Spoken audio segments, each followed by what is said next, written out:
Hello viewers, SuperGT here. So this video, this kind of highlights to me the reason, or one of the biggest reasons why I love playing Gran Turismo Sport. Now of course, we all know there's lots of things that can go wrong in this game, and which are very frustrating. Of course, like the penalty system, getting rammed off occasionally.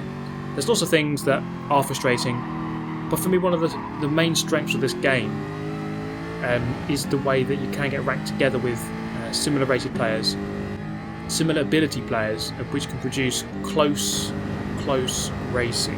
Now this is the qualifying session. This also highlights the point that I'm about to make, really, regarding how close things can be. So just start the final flying lap. My first flying lap wasn't great. You can see I'm down in 16th, but less than 1 second away from pole. So that kind of shows you just how close racing can be on this game. And it's not like this is a short circuit. This is Fuji. It takes around about 100 seconds to do a lap. It's a fairly long lap. And the fact that it's, you know, a second, and now from 18th down to 1st, it kind of shows you just how good the matchmaking in this game can be, and it can produce very close racing. And this is kind of one of the points of this video, the fact that things can be very, very close. And as long as it's a close, good race, then I'm happy. So what you don't want really is one of those races where it just spreads out very quickly and everyone's just miles apart and then no one can really race each other. So at this point here, it's the end of my qualifying lap. Now in 19th, still just less than a second off the lead. And we're going to cross the line to go 8th, 3 tenths off. Actually, it turns into 9th. 9th place, 3 tenths away from the lead, or from pole position. In the end, from 1st to 20th, it was 0.942 of a second, so less than a second, which is ridiculously close. Even if I had dropped or gained a second, I would have gained quite a few positions. So it just shows you just how close it is. So before the race begins, we're going to roll the intro.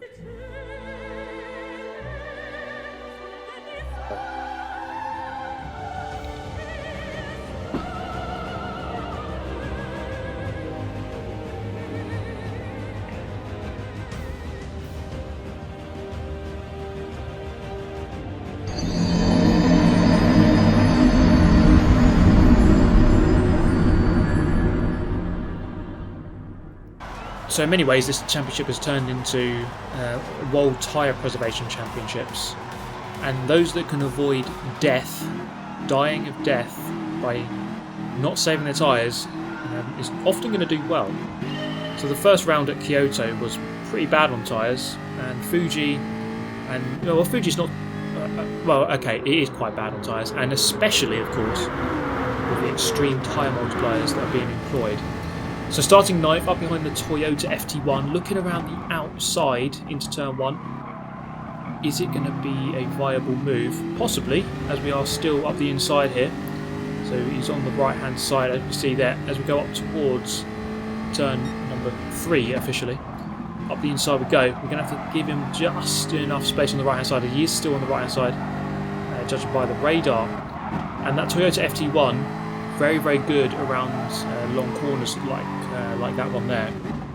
So this is going to be a kind of a tale of the different cars, show you the balance of performance, the way that the different cars work. So the Jaguar that I've chosen, actually a really solid car, given our good result in the previous video, the previous round at Kyoto. It's into this corner here. It's all going to bunch up quite a lot, and we're going to get pushed on. I'm having none of it. I'm coming back, straight back through. So it just bunched up a lot there, going into the hairpin of turn 11, or turn 10, sorry. And I managed to reclaim my 9th, which could be race saving. If you kind of get drawn into a big battle early on, you can lose a lot of time.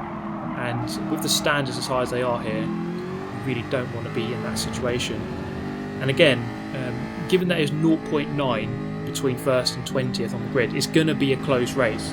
So you do not want to lose any time. I mean, you don't want to lose any time no matter what, but in a race as close as this one, it becomes even more crucial to not lose time, as the Toyota has just done there on the exit of turn 1. So I go up into 8th, surrounded by the Toyotas now. So lots of people going for the Toyota. It's a very good brand overall. As the Toyota ahead just exits stage left, just turns 90 degrees to the left, spinning on the edge of the curb, and I'm going to gain another position. So a good lap so far, lap number 2, going from 9th into 7th place. So just going to try to build the gap, or bridge the gap, from myself to the car ahead, and attempt to get back into the slipstream of Cosmic. So Cosmic, it's a good battle here. It's another interesting narrative, I suppose, between the two of us, as we've both gone for Jaguar. So, of course, the manufacturer championship, you're trying to beat as many people as possible, but one of the key things is just trying to beat everyone within the same manufacturer as yourself. So, against Cosmic, we managed to beat him last time out in Kyoto. So if we can do the same again here in Fuji, if we can, it'll be a very good result. I think Cosmic proved a lot of speed in the previous round, and he has had good results against me before, normally. So if I can beat him, I'll be very, very pleased to do that. And you can see here, as we slow this down, you have to keep 2 wheels on the red and white, and I think I just missed it. I was just a tiny, honestly, like a pixel beyond the line. 0.5 second penalty. To be fair, I know the limit there, and I know that I didn't meet the limit. It was so close, though. So close. As the Toyota comes back at me, I didn't really realise it was going for the move into that left-hander. So we're going to concede that position of 7th, losing a lot of time on this lap with that penalty. We're going to lose even more, of course, at the end of the lap when we deserve that penalty. So 0.5 seconds, we're going to lose probably a second or so. So really a matter here of just trying to keep as close as we can to the Toyota ahead, not lose any time by overtaking him, just tuck in behind as much as possible. Not that we could really go for a move because that Toyota is so planted through this tight twisty section at the end of the lap. So into the final corner of lap number 3. So it's an 11 lap race. This is definitely going to be a one-stop race, not really any chance of the no stop. So over the line we go, 0.5 second penalty served, and losing crucial momentum. Wait for the BMW to go past, and we're going to go to the left hand side, tuck into that slipstream, and now we're going to get overtaken, or at least attempted overtake, from the Mercedes on our right hand side. As we look into turn 1, it's going to bunch up slightly between the 3 of us. The BMW is going to keep his 8th place. And I'm going to sweep around the outside, get the momentum, and keep 9th. So okay, that penalty, obviously not ideal. You don't want to be getting penalties, but it could have been worse, I suppose, as we only lost just the 1 position to the BMW. Managed to settle in ahead of the Mercedes and the group behind, so it's a really close group behind. And once again, we saw how close it was in qualifying, and it's therefore going to make for a very, very close race, especially in the midfield, where people are going to be fighting a lot more. You see it as we pan out there, just how close this group is. There's about 5 or 6 of us, nose to tail, as we come down towards the hairpin of turn 10. We're braking pretty much on, or level with the gantry as you come down there. You couldn't quite see it on that shot, but you'll see it next time around. So just keeping the position. I think there was a tiny touch from the Mercedes behind, but not enough to really unsettle me as we continue through the final sector. Really just the key to this sector really is just trying to keep within range of the car ahead, and therefore getting slipstream down the main straight. So no point in going for the move there. We might as well wait through the final corner, tuck into the slipstream, and then we can go for the move into turn 1. Much easier to do it that way. So end of lap number 4 now, peeling out to the right hand side. We're going to go for the move up the main straight. You see just how good the top end is on the Jaguar. So pleased to be able to go through up the inside. The Mercedes now coming up the inside as well of the BMW. I'm going to cover him off, go defensive just to make sure the Mercedes doesn't go up my inside as well. So up the inside we go, and we finally complete the move through turn 1 and 2 up into 8th place. Now we can finally return our attention to trying to get back onto terms with 7th place, who has now opened up a 1.5 second gap. It just shows you just that one penalty of 0.5 seconds, just running a pixel beyond the track limit, it can really mess up your race. As I was in a fairly comfortable 6th, it would have been 6th or 7th, and then it's just dropped me back into this group of from 9th to 13th, and and that can really mess up your race. So luckily here I've just managed to get back out of that group and just try to pull away as the guys behind with contact look like the Mercedes getting out of shape, just grazing the grass on the way in, sent him out of control and off into the barrier. So he's going to be kicking himself as we come through this final sector then. So we're going to pull over to the right hand side and take our pit stop. Cosmic continuing there, so he's going to go potentially 1 lap longer. It will be 1 lap longer. I don't think he's going to go for the no stop. That's basically suicide around this track on this level of tyre multiplier. So as we come in, we're going to go once again for another set of soft tyres. So off the old, on with the new. And we return to the circuit in 12th place. And I move over to the left hand side here, and I didn't know there was actually someone inside me. It was the Toyota who we were battling with earlier in the race. As we come out here, I've got the run. I could go for the move. I'm just going to back off here and let him take the racing line. That's probably the sensible thing to do so we don't lose time. It's really a key of just not losing time. We don't want to fight at this point. We need to work together to catch up with the guys ahead who at this point haven't pitted just yet. So this is one of my one of the ways I like to race is to just minimise time loss. So yes, of course you have to fight at certain points, but sometimes you do have to work together just to make sure you don't lose too much time to everyone else. So coming down into the hairpin, hooked up nicely, and the Lamborghini struggling with the tyres and sliding out of the exit. I'm going to push the Toyota into the gap. He takes it nicely. The Lamborghini doesn't turn in, perhaps just lets us through. Just thinks better of turning in. He just knows that his race is basically not really going for him at this point. Just gives us the space. We move up into 10th and 11th respectively. Into the final turn then, the leader goes into the pit lane. Cosmic, is he going to follow him in as well? Yes, he does. So Cosmic into the pit lane, so that's the Jaguar who was running in solid 5th position, or 6th position.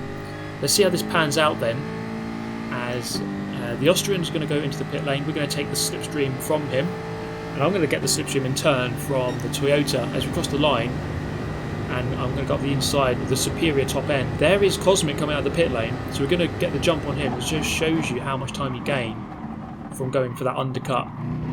So I'm going to reclaim 6th place. So that's gone quite well actually. So the last couple of laps have actually gone okay after maybe the lap or so before that.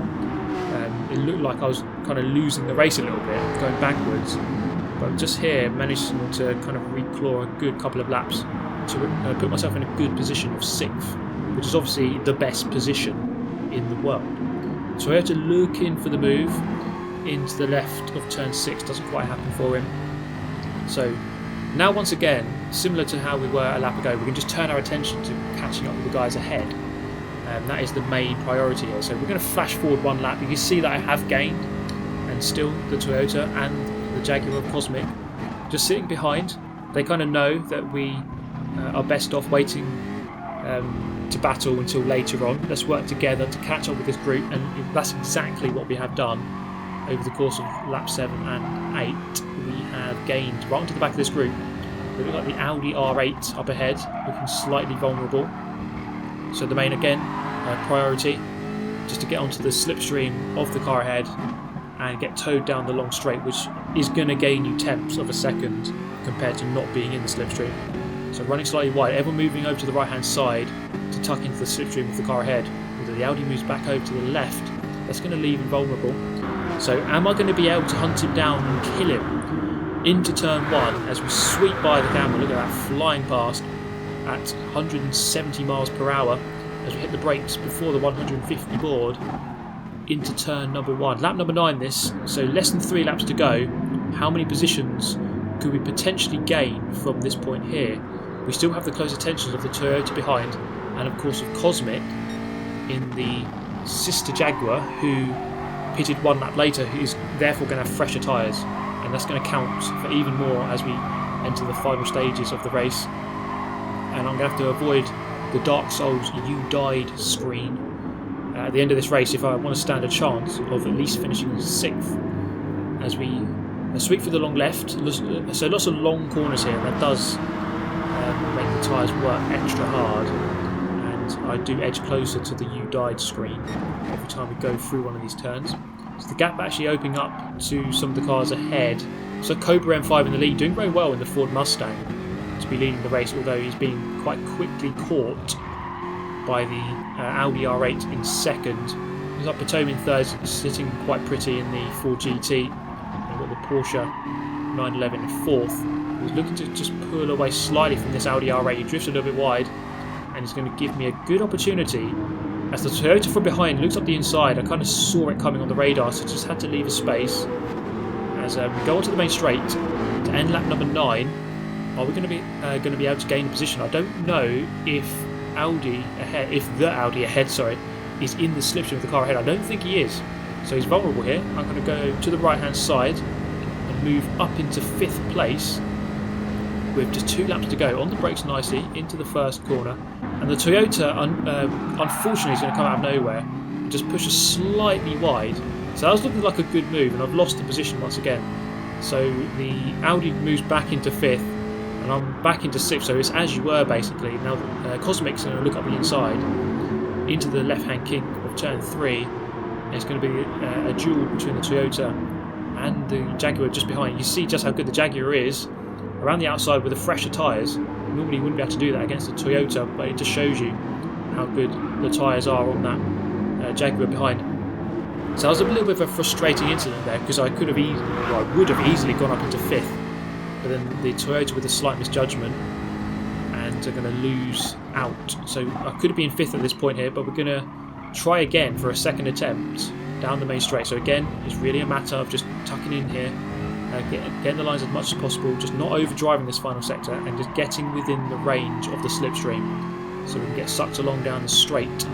4th place has just moved away, so it looks like it's going to be really difficult to gain in 4th now, but that does give me a bit of a boost, because 5th place won't be in the slipstream once again down the main straight. He's once again going to be a sitting duck as we exit the final turn onto the main straight for the final time, well, the second to last time actually. We have to come around this part of the straight one more time, but we're not going to go down the full length of the straight next time around. So the Audi's going to go defensive this time, moving over to the right hand side, going to make the most of the slipstream, pulling over to the left then, to the outside. The Jaguar coming back at us as well. It's going to be a 3-way battle into the first corner. We do go 3 wide, briefly on the way in. I'm on the outside then, big slide on the way out, couldn't quite get on the traction as well as I would have liked. And then we settle into the position we were in before we went into turn 1. So this is really hotting up nicely now as we enter the long right of turn number 4, which enters into number 5. The Audi just opening up the gap. The Jaguar on the right hand side now, good battle between the two of us, into the left hander, and it's pretty much a Jaguar one-on-one now as the Audi begins to just open up that gap. So the race was going very well, but it's just that incident at turn 1 on lap 10 with the Toyota kind of just unsettled me a little bit, and we're beginning to go slightly backwards in the race, going defensive against the sister Jaguar, going a little bit too deep into the turn, and he's just going to slingshot pass on the way out. So it's a good move. It was a bad move for me just to go a little bit too deep on the brakes. Should have braked a tiny bit earlier, of course. And I'm going to surrender that 6th place. Now we're going to try to fight off the Toyota from behind, who's actually going to get assaulted from another Toyota. So it's actually helped me there, as they both fight each other, and it's actually opened up the gaps. I don't want to have the guys behind in the slipstream as we come down the back straight. So after that, I'm actually running out of breath here commentating on this. As we come up to the line, it's going to be a 7th place, which I still think is a really good result. Starting 9th, moving up a couple of positions. It could have been 5th. It really could have easily been 5th, if not for a tiny couple of things, but that is the way that racing goes. Sometimes things happen, and well, in this occasion, it wasn't always good things. But you know what? Once again, as we kind of reiterated at the beginning of the video, this is the reason why I love this game. It was so difficult. It was such a good race. It was so close, so hard fought, and that is quite rare in a console racing game, I think. Just to have a race that's kind of like that. Hard fought, close, and just a good battle, really. So I really enjoyed it, despite some of the kind of little things that happened. But there we go. Let me know your thoughts on the race. I shall see you in the next video. Thank you so much for watching as always. Thank you for the support on the channel. I'll see you in the next video. Thanks for watching. Goodbye.